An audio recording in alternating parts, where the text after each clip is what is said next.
Muy buenas noches, licenciado y personas presentes.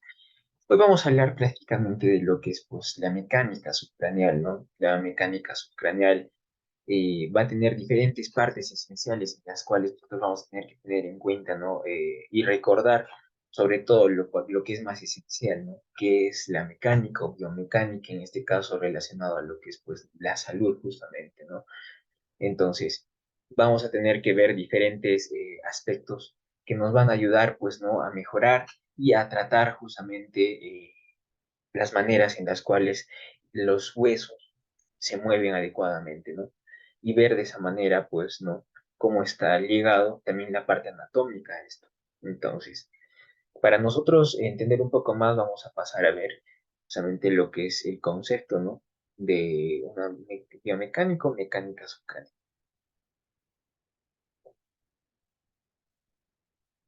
Muy bien.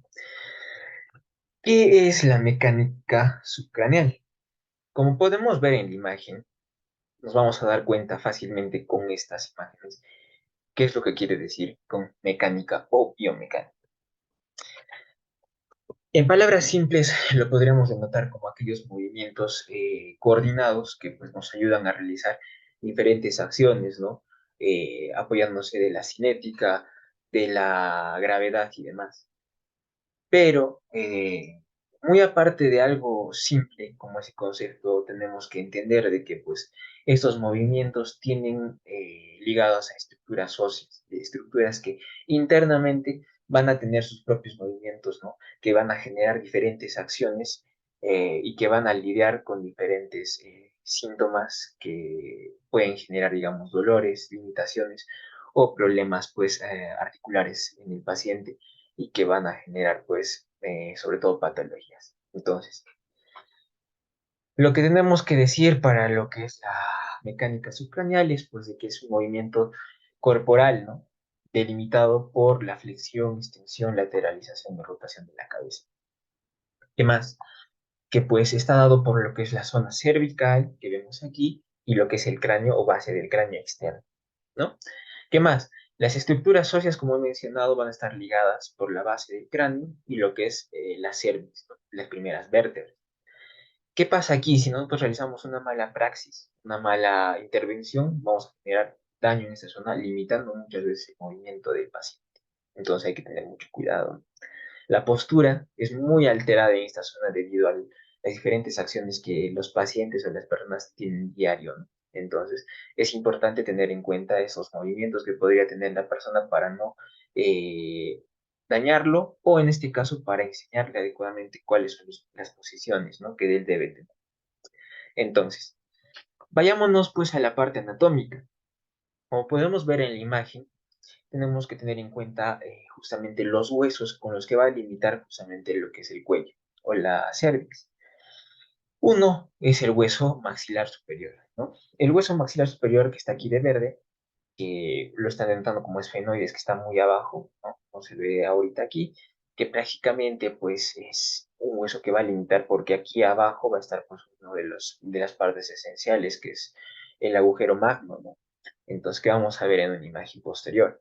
¿Qué más? El hueso temporal, pues que ven de rojo, prácticamente va a estar apoyado para lo que es la formación de esta estructura y que va a ayudar al posicionamiento adecuado de la cabeza y estabilización en lo que es la cerviz, ¿no? ¿Qué más? Lo que es pues el hueso esfenoides, como he mencionado aquí, es por posterior, vamos a verlo mejor en una posición pues transversal, pero justamente en aquí del lateral no lo podemos observar, pero juega un rol muy importante en lo que es la parte anatómica, ¿no? O ósea de lo que es, pues, ¿no? Justamente el cráneo. Y el hueso occipital, ¿no? Que es la parte, la porción más grande que va a estar ligada justamente y alineada a lo que es el agujero magno, ¿no? Entonces, veamos la otra vista. En un corte transversal vamos a poder observar, pues, ¿no? Que el esfenoides va a estar denotada como la cavidad roja. Justamente es la parte esencial donde se van a ubicar lo que son los ojitos, ¿no?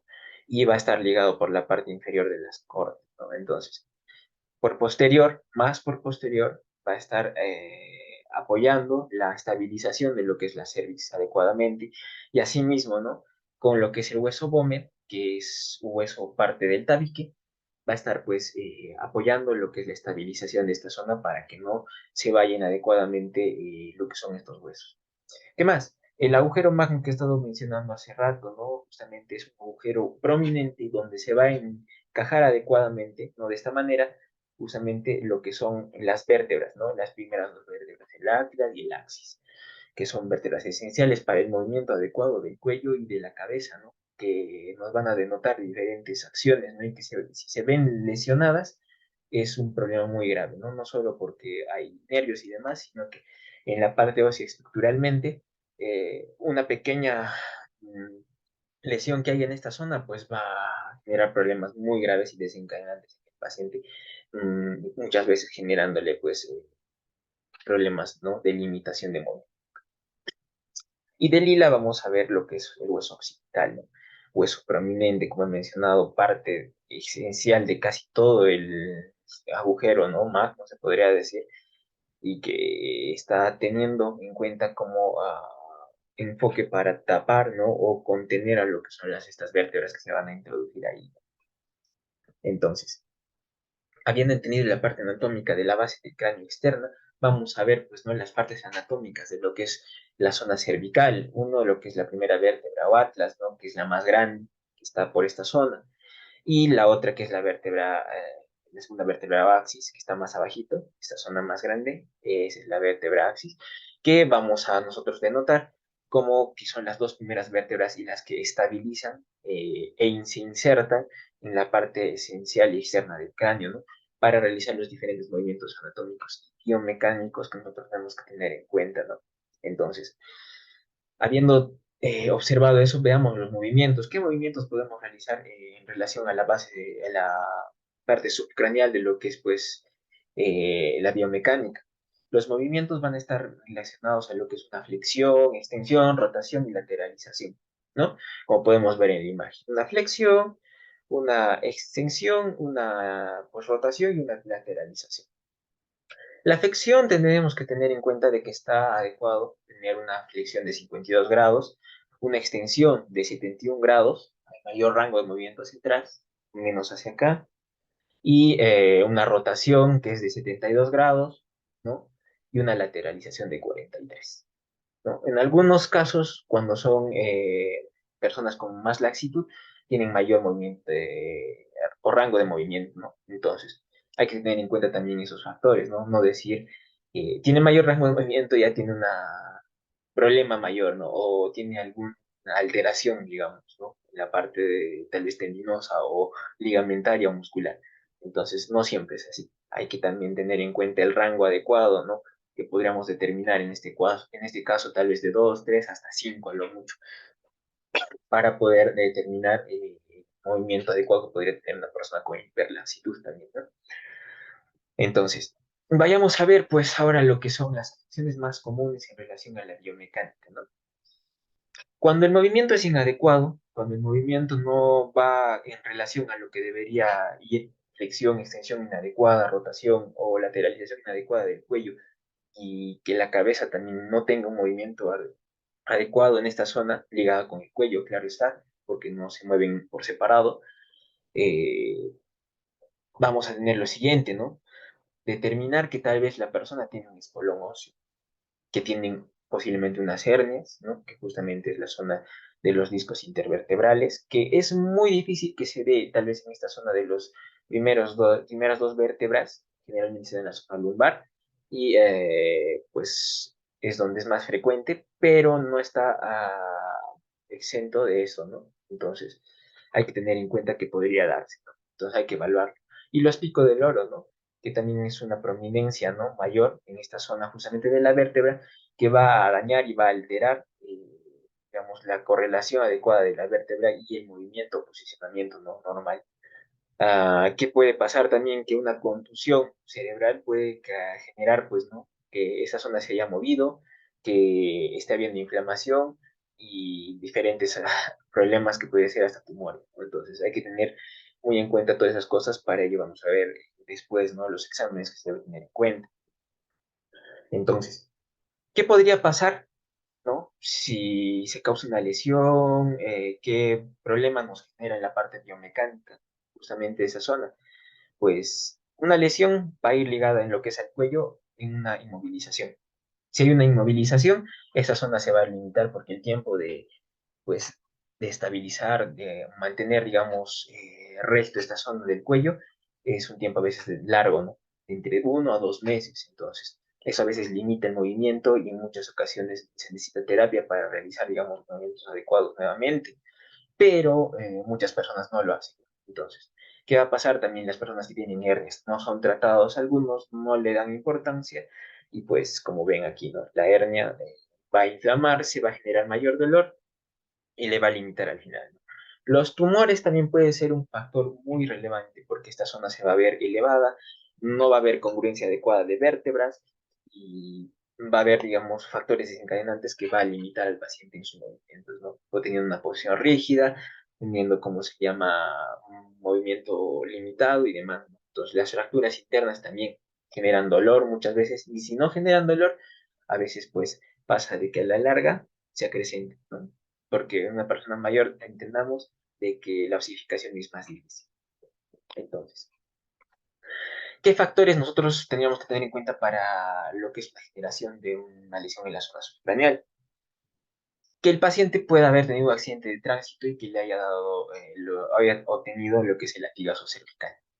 Si el paciente tiene un latigazo cervical, generalmente por el movimiento y la contusión que ha tenido, el cuello se le va a ir para atrás, van a chocar entre las vértebras, como podemos ver en la imagen de aquí, y va a chocar también la base del cráneo, generando, digamos, pues un choque interno de las estructuras en relación pues a la adecuada posición. Y puede haber fracturas, puede haber contusiones, puede haber problemas diferentes que pueden generar diferentes síntomas que el paciente puede mostrar, ¿no? A esto se va a acrecentar que el paciente no tenga, digamos, rehabilitación, que el paciente sea mayor de 60 años y demás. ¿Qué más? Tener en cuenta que los exámenes que nos ayudan pues son los siguientes, como les mencioné anteriormente, ¿no? Las tomografías, los rayos X, son esenciales, ¿no? Porque nos ayudan a poder nosotros determinar, evaluar y luego tal vez hacer un tratamiento, ¿no? Pero más que nada, enfocados a la biomecánica, tenemos que devolverle el movimiento al paciente, entonces, pues, tenemos que buscar qué le está limitando y nos tenemos que apoyar de las imágenes para nosotros determinar eso, ¿no? Al igual que ver el grado de dolor, muchas veces el paciente no quiere moverse porque tiene miedo al dolor, ¿no? Entonces, tenemos que tener en cuenta eso, ¿no? Y mover adecuadamente, como vemos aquí, teniendo en cuenta cuánto dolor siente el paciente o no, ¿no? ¿Para qué? Para que lo tratemos adecuadamente. Entonces, en conclusión, tenemos que decir que, pues, lo que es justamente la biomecánica de la zona subcraneal es una zona muy delicada y que tenemos que tener en cuenta que pues tenemos que manipular adecuadamente. Si no manipulamos adecuadamente podemos generar daño en la persona, problemas mayores y demás, ¿no? ¿Qué más? La limitación muchas veces nos va a limitar justamente, valga la redundancia, poder hacer un tratamiento adecuado. Para ello tenemos que tener en cuenta esos factores y ver algunas alternativas que nosotros podamos ver, ¿no? Para nosotros evaluarla adecuadamente. Las pruebas de rango y movimiento van a estar ligadas a lo que ya mencioné justamente, ¿no? Si no podemos hacer un movimiento, no vamos a poder hacer estas pruebas. Entonces, es esencial que veamos primero, ¿no? Si el paciente acepta o no acepta, si tiene limitación o no, y que los exámenes también que hemos mencionado anteriormente, pues se nos traigan, ¿no? Para que el paciente pueda también ser evaluado correctamente y que siempre la posición del paciente tiene que mantenerse erguido, no en una tensión constante, ¿no? Pero es lo más adecuado, que esté más recto, no con la cabeza gacha y no con, pues, en este caso, problemas de posicionamiento inadecuado, porque no solamente se en factores, digamos, de mal posicionamiento de las vértebras, sino que puede generar, pues, hernias y problemas mayores, ¿no? Sin más que decir, les presento lo que son las referencias bibliográficas que he podido buscar y que he podido tener en cuenta de diferentes libros y artículos. Y muchas gracias por su atención. Hasta otra oportunidad.